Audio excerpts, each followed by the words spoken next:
So whenever I speak about cinematic imagery and stuff, I always was fascinated in movies whenever you had like a really good close-up of an actor, like performing, and they're not saying anything but they're expressing something.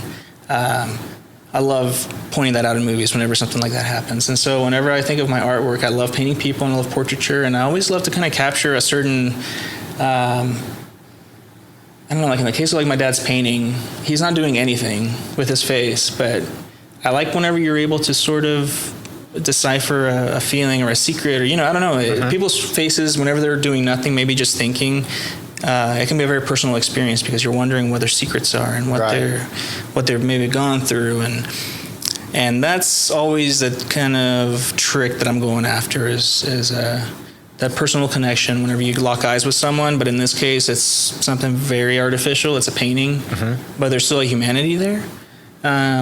That's what I find most interesting, and that's constantly what I pursue whenever I paint, and that's why I feel like I can't get away from painting people or portraiture, because I'm just so interested in how people express themselves and their emotions. And, So yeah, I don't know if I've answered the question, but it's especially the eyes, right? The eyes, the eyes are, especially the one on your dad upstairs, like just the detail in the eyes, and that's something that obviously like you've perfected, and it's been something. And the other photo that I'm kind of looking at is the thing, which I'll put this in the video for people listening, is this one, right? Oh yeah. Where is that? So that is at was at a restaurant in Edmond called Jackrabbit Slim's. Okay. But since then, I think the business has changed over into I think Yo Pablo, I think is what it is now. And so, sadly, that mural currently has a bunch of TVs like there's 32 faces. There's 32 faces, and yeah, man, that one's especially tough because I did that at the same time that I did the Stone Cloud mural, where I did them both back to back. Yeah. So I did those 32 portraits plus the 10 that are at Stone Cloud. Okay. And that's the last time that I ever did, or I swore to never do another celebrity Well, it's in black and white too, which is a lot harder than color, and right? it's it's just too much. Especially the issue with portraits or with recognizable faces is everybody can recognize them, and so if something's off, it's very easy to criticize something. And so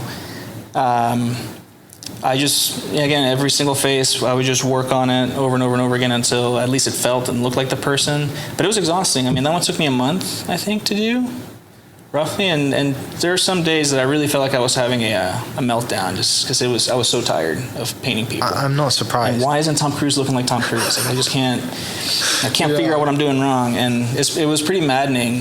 But the difference, though, between this one and, say, Stone Cloud, like the one in Stone Cloud, it was special to me because, again, it was kind of the idea between all these different people and what they represent, and that kind of amalgamated into something interesting to what the wall represented, and what is this value that they all kind of carry. And that's what I'm more interested in. This one was a little bit more about the glamour of Hollywood or the glamour of being a celebrity. And that one I think can have a little bit more of like a shallow sort of note, but technically it's something that I'm very proud of. It's something that Oh, for sure. Once I got to the very end, it's... I could finally... When you take a step back and you get that satisfaction of it's done, everybody looks like they should look, this is incredible. And I think that is definitely one that people probably would buy a print of. Yeah, right? yeah, no, I'm still very proud of that one. That's why it kind of does break my heart a little bit that it's not in the state that it was, just because I worked so hard on it. Yeah. But... That's the tough part of the job. That's the tough part, man, yeah. Right. And again, you just have to know that they're all temporary, and you hope that they last a long time. But, in this case, I have photos of it. Yeah. And it still looks great, so...